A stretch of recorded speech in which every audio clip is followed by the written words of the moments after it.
사무엘하 14장.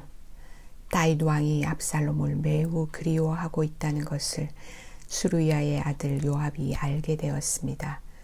그래서 요압은 사람들을 드고아로 보내어 어떤 지혜로운 여자를 데리고 오게 했습니다. 요압이 그 여자에게 말했습니다. 어떤 사람을 위해 매우 슬픈 척하시오. 슬픔을 나타내는 옷을 입으시오. 몸에 기름을 바르지 마시오. 어떤 죽은 사람을 위해 오랫동안 슬피 온 사람처럼 행동하시오.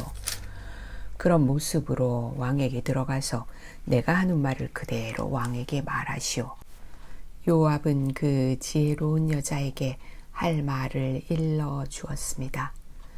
드고아에서 온 여자가 얼굴을 땅에 대고 절을 했습니다. 그리고 왕이시여 저를 도와주십시오 라고 말했습니다. 다윗 왕이 여자에게 물었습니다. 대체 무슨 일이냐? 여자가 말했습니다. 저는 과부입니다. 제 남편은 죽었습니다. 저에게는 두 아들이 있습니다. 제 아들들은 들에서 싸우고 있었는데 거기에는 아무도 말려줄 사람이 없어서 그만 한 아들이 다른 아들을 죽이고 말았습니다. 그런데 지금은 온 집안 사람들이 저를 욕하면서 이렇게 말하고 있습니다. 자기 형제를 죽인 저 아들놈을 내어놓아라. 우리가 그를 죽여 제 형제를 죽인 죄를 갚겠다. 그리고 그 집안의 상속자를 끊겠다. 제 아들은 마지막 불씨와도 같은 아들입니다. 이제 저에게 남은 것이라곤 그 아들뿐입니다. 만약 저들이 제 아들을 죽이면 제 남편의 이름과 재산도 이 땅에서 사라져버리고 말 것입니다. 이 말을 듣고 왕이 여자에게 말했습니다. 집으로 돌아가거라. 내가 이 일을 해결해 주겠다. 드고아의 여자가 왕에게 말했습니다. 왕께서 저를 도와주신다고 하더라도 제 친척들은 저와 제 아들에게 죄가 있다고 할 것입니다. 그리고 왕과 왕의 자리와는 관계없는 일이라고 주장할 것입니다. 다윗 왕이 말했습니다. 너를 욕하는 사람을 불러오너라. 다시는 너를 괴롭히지 못하게 하겠다. 여자가 말했습니다. 왕의 하나님이신 여호와의 이름으로 약속해 주십시오. 그러면 죽은 제 아들의 원수를 갚으려고 하는 친척들이 남은 제 아들을 죽이지 못할 것입니다. 다윗이 말했습니다. 살아계신 여호와께 맹세하지만 너의 아들을 누구도 해치지 못할 것이다.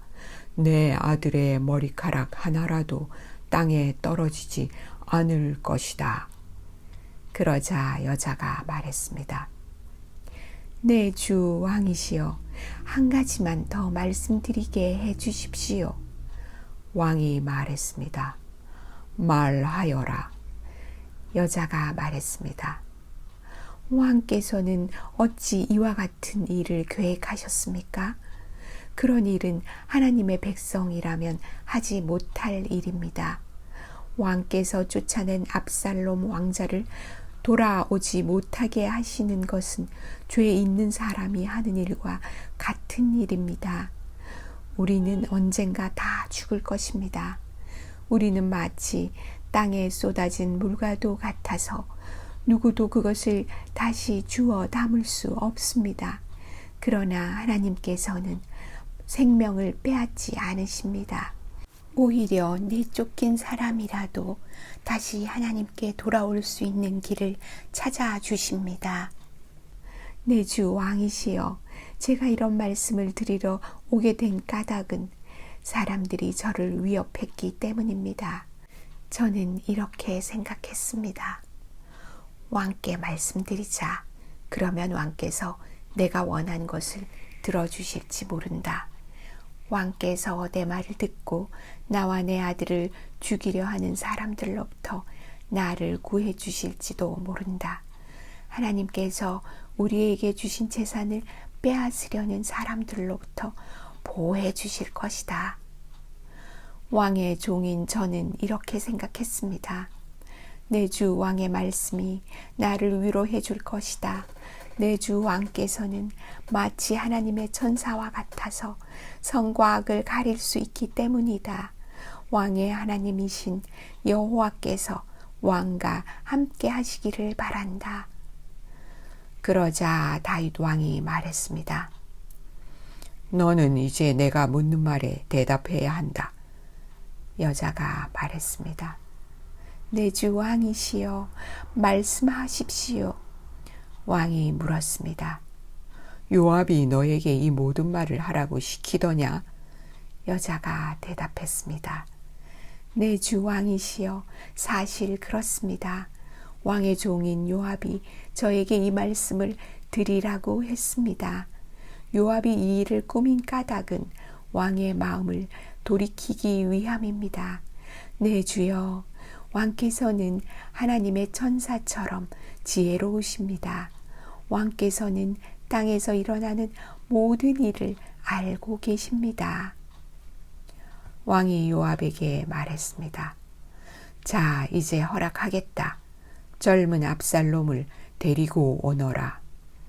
요압은 얼굴을 땅에 대고 절을 했습니다.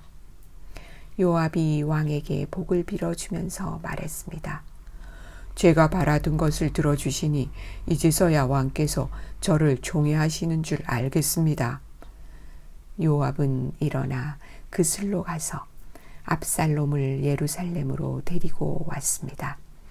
그러나 다윗 왕은 이렇게 말했습니다.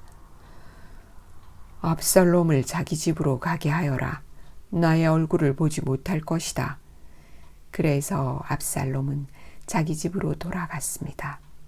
압살롬은 왕을 만나러 가지 못했습니다.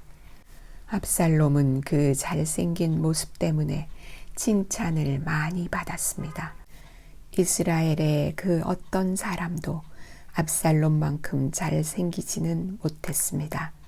압살롬에게는 머리끝부터 발끝까지 아무런 흠도 찾을 수 없었습니다.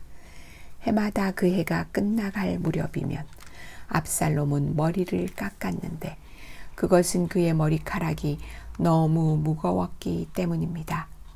잘라낸 머리카락의 무게는 왕궁 저울로 200세겔가량 되었습니다. 압살롬에게는 아들 셋과 딸 하나가 있었는데 그 딸의 이름은 다말이었습니다. 다말은 아름다운 여자였습니다. 압살롬은 예루살렘에서 꼬박 2년 동안 살았지만 그동안 한 번도 다윗 왕을 만나보지 못했습니다. 압살롬은 요압에게 사람을 보냈습니다. 압살롬은 요압을 왕에게 보내 자기에 대해 잘 말해달라고 부탁하려고 했습니다. 그러나 요압은 오지 않았습니다. 압살롬은 한 번 더 요압에게 사람을 보냈습니다. 그러나 이번에도 요압은 오지 않았습니다. 압살롬이 자기 종들에게 말했습니다. 보아라, 요압의 밭이 우리 밭 바로 곁에 있다. 요압은 거기에 보리를 심어 놓았다. 가서 거기에 불을 질러라. 이 말을 듣고 압살롬의 종들은 요압의 밭에 불을 질렀습니다. 그러자 요압이 압살롬의 집으로 와서 말했습니다. 왜 종들을 시켜 내 밭에 불을 질렀습니까? 압살롬이 요압에게 말했습니다. 나는 당신을 왕에게 보내고 싶어서 나에게 와달라고 사람을 보내었소. 왕이 왜 그 술에 있던 나를 불러 내 집으로 오게 했는지를 알고 싶어 당신을 왕에게 보내려 했던 거요. 차라리 그곳에 머물러 있는 것이 나에게는 더 좋았을 것이요. 왕을 좀 만나게 해주시오. 만약 내가 죄를 지었다면 왕이 나를 죽여도 좋소. 그리하여 요압이 왕에게 가서 압살롬의 말을 전했습니다. 왕이 압살롬을 부르니 압살롬이 왔습니다. 압살롬은 얼굴을 땅에 대고 왕에게 절을 했습니다.